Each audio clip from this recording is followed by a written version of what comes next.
datanglah malakul jibal, malaikat penjaga segala bukit di atas dunia. Kau tunjuk mana bukit yang paling besar ya Muhammad, akan kutimpakan kepada mereka.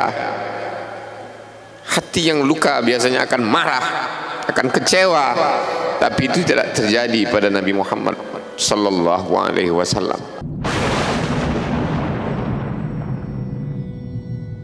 Tapi Allah ingin agar hati itu tidak bergantung kepada manusia. Dia buat Abu Talib meninggal dunia, masih ada lagi tempat bergantung. Dia yang dulu ketika kedinginan datang, dia yang menyelimuti. Yang dulu ketika ketakutan datang, dia yang menenangkan. Dia datang menemui Waraqah ibnu Naufal. Waraqah berkata, Namus, malaikat yang pernah datang kepada Ibrahim, yang pernah datang kepada Musa, yang pernah datang kepada Isa, sekarang dia datang kepada suamimu. Katakanlah, jangan takut, jangan cemas. Kalau nanti sampai masanya dia akan diusir dari kampung halamannya, aku orang pertama yang akan membelanya. Karena begitu yang kutemukan dalam kitab-kitab suci yang kubaca, kata Waraqah bin Naufal. Hari itu juga tempat bergantung itu patah. Khadijah menghadap Allah subhanahu wa ta'ala.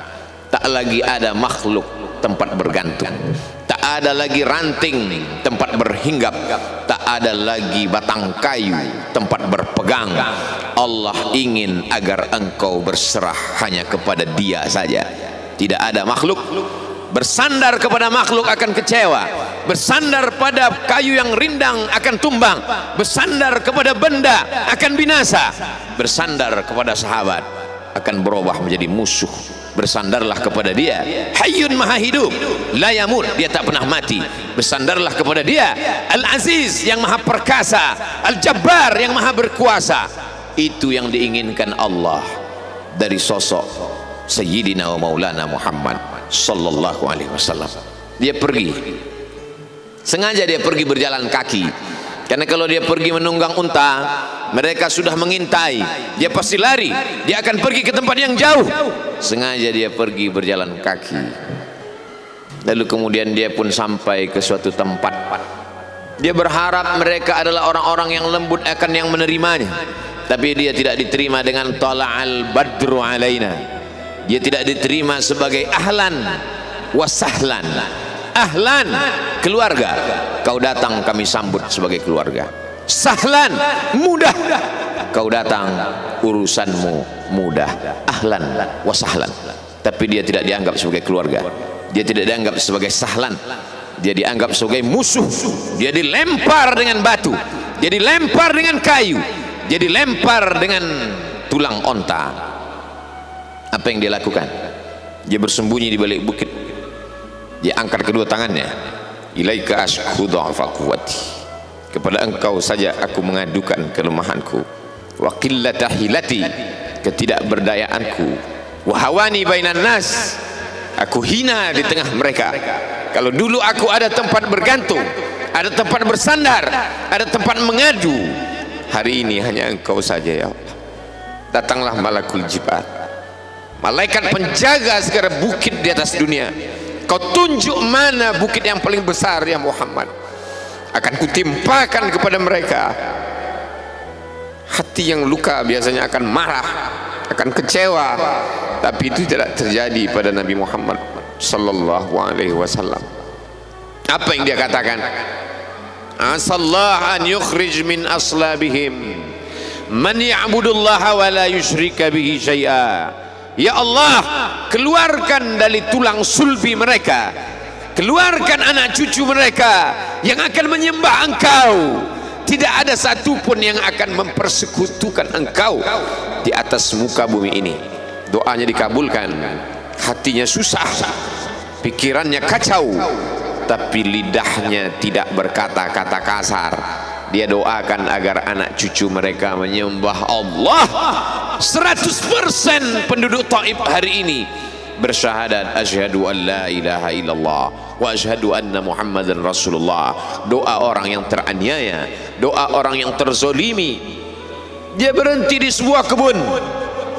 Ada seorang yang bukan terpandang membawakan beberapa ranting anggur sebagai pelipur lara, penghilang haus, pelepas dahaganya. Ketika anggur itu akan masuk ke mulutnya, dia berkata Bismillahirrahmanirrahim, atas nama Allah. Maka hamba sahaya miskin, susah, melarat, perantau yang tak punya apa-apa itu heran. Apa yang kau ucapkan? Bismillah. Kau sebut nama Allah ya. Tidak ada satupun orang di kampung ini kalau makan menyebut nama Allah. Siapa engkau? Aku Nabi yang diutus Allah Subhanahu wa ta'ala. Berarti engkau sama dengan orang yang dulu pernah berada di kampungku. Engkau dari mana? Aku dari Ninawi. Ninawi, ya. Di sana ada saudaraku, kata Nabi Muhammad sallallahu alaihi wasallam. Di sana ada saudaraku namanya Yunus bin Matta. Yunus bin Matta adalah saudaraku. Sama-sama hamba yang diutus Allah Subhanahu wa taala. Dia juga diingkari oleh kaumnya. Dia masuk ke dalam lautan, ditelan seekor ikan dalam 3 kegelapan. Gelapnya tengah malam, gelapnya lautan, gelapnya perut ikan. Dia berserah kepada Allah, la ilaha illa anta subhanaka inni kuntu minal zalimin. Begitu cara Allah mengingatkan Nabi Muhammad sallallahu alaihi wasallam. Apa yang kau rasakan hari ini belum ada apa-apanya dengan apa yang pernah dirasakan oleh Yunus bin Matta. Mendengar itu langsung saja Addas bersimpuh sujud mencium lutut Nabi Muhammad sallallahu alaihi wasallam. Dia tidak mulia, dia hamba sahaya, dia miskin, dia perantau, tapi dia sempat mencium tangan Nabi Muhammad sallallahu alaihi wasallam. Dia sempat menghilangkan dahaga dari leher Nabi Muhammad sallallahu alaihi wasallam. Pertemuan yang berkesan. Biarlah pertemuan itu sekali, tapi sampai ke lubuk hati. Untuk apa pertemuan yang berulang kali tapi hanya sampai di tepi bibir, hanya basa-basi? Nabi sallallahu alaihi wasallam kembali, dia pulang. Di tengah perjalanan dia mendengar, qul, katakan, uhiya ilayya annahu istama'ana farum minal jin. Ada sekelompok jin. Jin itu berkata, inna sami'na qur'anan ajaba. Kami mendengarkan bacaan Al-Quran ajaba, menakjubkan, ajib. Biarlah manusia menolakmu, biarlah manusia yang aku dan sombong itu tidak menerimamu, tapi ada satu makhluk yang mau menerimamu. Inna, kami dari kalangan jin, sami'na, mendengar, Qur'anan ajaba, bacaan Al-Quran yang mengagumkan, yahdi ila rusdi, yang membuat kami lurus berpikir benar. Betapa jin yang dikatakan makhluk jahat, tapi ketika dia mendengarkan bacaan Al-Quran tersentuh hatinya dan dia bersyahadat, anna minnal muslimun, kami ada yang muslim, wa minnal qasitun, kami ada yang kafir. Yang muslim taharrau rasada, selalu mencari jalan kebenaran. Yang kafir kanu li jahannam hataba, mereka hanya akan menjadi santapan neraka jahanam. Jangan bersedih ketika kau didustakan, jangan bersedih ketika kau dibunuh karaktermu, jangan berduka cita ketika tidak ada manusia yang menerimamu, karena sesungguhnya itu hanyalah cara Allah menguatkan hatimu, karena dia ingin mengangkat derajatmu, menempatkan di tempat yang terpuji, memperlihatkanmu sesuatu yang tidak pernah dia perlihatkan kepada manusia yang lain.